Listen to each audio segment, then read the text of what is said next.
নমস্কার বন্ধুরা, পুরাণ সাতকাহন চ্যানেলের পক্ষ থেকে আপনাদের সকলকে জানাই স্বাগত। সামনেই 2024 সালের দুর্গাপূজা। মা দুর্গার আগমন মানে প্রকৃতিতে এক বিশেষ পরিবর্তন। শরতের নীল আকাশে সাদা মেঘের ভেলা, মৃদু বাতাসে কাশফুলের দোল খাওয়া আর শিউলি ফুলের মিষ্টি গন্ধ, এসবই যেন মাকে বরণ করে নেওয়ার আয়োজন। শুধু পুজো মণ্ডপেই নয়, অনেক পরিবার তাদের বাড়িতেও মা দুর্গার পুজো করে থাকেন। বাড়িতে দুর্গাপুজো করা মানে মাকে নিজের বাড়ির সদস্য হিসেবে বরণ করে নেওয়া। তাই আজকের ভিডিওতে জেনে নেব ঘরোয়া পদ্ধতিতে সহজ সরলভাবে মা দুর্গার পুজোর উপাচার এবং খুব সাধারণভাবে কিভাবে ভক্তি মনে পুজো করে মা দুর্গাকে তুষ্ট করা যায় সেই বিষয়ে। তবে তার আগে আপনি যদি আমাদের চ্যানেলে নতুন হয়ে থাকেন তবে চ্যানেলটিকে সাবস্ক্রাইব করে রাখুন এই ধরনের সমস্ত পূজা পাঠ ও ধার্মিক বিষয়ে সমস্ত রকম তথ্য জানতে।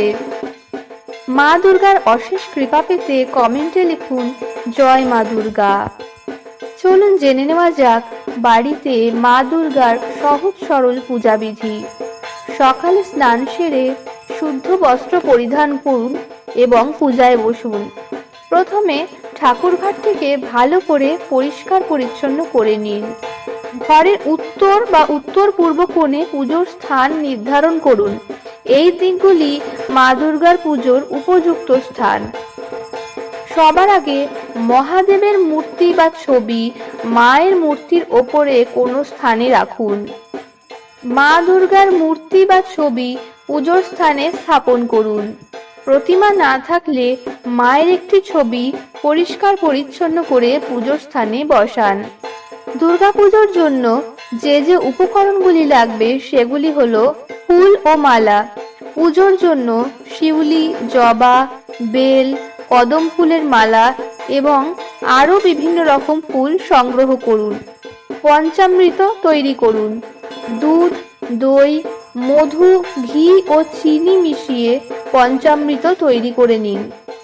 নৈবেদ্য তথা ফল, মিষ্টি ও অন্যান্য প্রসাদ তৈরি রাখুন, যেমন পায়েস, নারকেল নাড়ু ইত্যাদি। পুজোর জন্য পবিত্র গঙ্গা জল এবং তা রাখার পাত্র প্রস্তুত করুন। পুজোর জন্য রূপো বা তামার বাসন ব্যবহার করতে পারলে ভালো। লোহা বা স্টেনলেস স্টিলের বাসন ভুলেও পুজোর কাজে লাগাবেন না। এবার পুজো শুরু করুন। প্রথমে ঘট স্থাপন করতে হবে। একটি তামার ঘট নিয়ে তাতে পবিত্র গঙ্গা জল, আম্রপল্লব ও সুপারি দিয়ে ঘটটি স্থাপন করুন। ঘটের ওপর একটি নারকেল রাখুন এবং তা একটি সাদা বা লাল কাপড় দিয়ে আবৃত করুন। এবার আচমন করতে হবে। পবিত্র গঙ্গা জল নিয়ে 3 বার মুখে দিন ও জল হাতে নিয়ে 3 বার নমো বিষ্ণু, নমো বিষ্ণু, নমো বিষ্ণু মন্ত্র উচ্চারণ করে তা চারদিকে ছড়িয়ে দিন। প্রথমে ভগবান শ্রী গণেশের পুজো করুন এবং তারপরে মা দুর্গার পুজো শুরু করুন। মা দুর্গার পুজো পঞ্চ উপাচারে করুন। গন্ধ, পুষ্প, ধূপ, দীপ ও নৈবেদ্য। মা দুর্গার সামনে কোথায় প্রদীপ জ্বালাবেন তারও নির্দিষ্ট নিয়ম উল্লেখ আছে বাস্তুশাস্ত্রে। দক্ষিণ পূর্ব কোণে রাখুন অখণ্ড জ্যোতি। একটি পঞ্চপাত্র অর্থাৎ 5টি ভিন্ন ধাতুর পাত্র বা ধাতুর পাত্র নিন এবং তাতে পবিত্র গঙ্গা জল, ফুল, দুর্বা ঘাস, ধান এবং চন্দন দিয়ে পাত্রটি পূর্ণ করুন। অর্ঘ্য দেওয়ার সময় 3 বার এই মন্ত্রটি জপ করুন, ওম দুর্গাবৈ নমঃ। এই মন্ত্রটি পাঠ করার সময় ডান হাতের আঙুলের ডগায় ফুল, ধান ও দুর্বা ঘাস নিয়ে তা মায়ের চরণে নিবেদন করুন। এরপর এই পবিত্র জল ধীরে ধীরে মায়ের চরণে ঢেলে দিন। এরপর মায়ের সামনে ধূপ ও প্রদীপ জেলে আরতি করে মাকে ভক্তি মনে প্রণাম করুন। দুর্গা চণ্ডী পাঠ বা দুর্গা স্তোত্র পাঠ করুন। পুজো শেষে সকলের মধ্যে প্রসাদ বিতরণ করে দিন। দশমীর দিন মা দুর্গার প্রতিমা বা ছবির সামনে সিঁদুর খেলা ও মিষ্টিমুখ করার পরে প্রতিমা বিসর্জনের জন্য প্রস্তুতি নিন।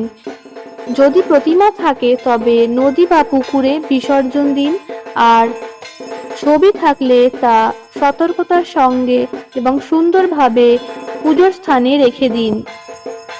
এই পদ্ধতি অনুসরণ করে ঘরোয়া পদ্ধতিতে মা দুর্গার পুজো সম্পূর্ণ করা যায়। পুজোর প্রতিটি ধাপে ভক্তি ও নিষ্ঠার সাথে মাকে আহ্বান ও পূজা করলে তিনি সন্তুষ্ট হয়ে আশীর্বাদ করেন। ভিডিওটি ভালো লেগে থাকলে এবং ভিডিওটি থেকে উপকৃত হলে একটি লাইক করে দিন। এই রকমই পূজাপাঠ সংক্রান্ত বিষয় নিয়ে হাজির হব পরবর্তী ভিডিওতে। সকলে ভালো থাকুন, সুস্থ থাকুন।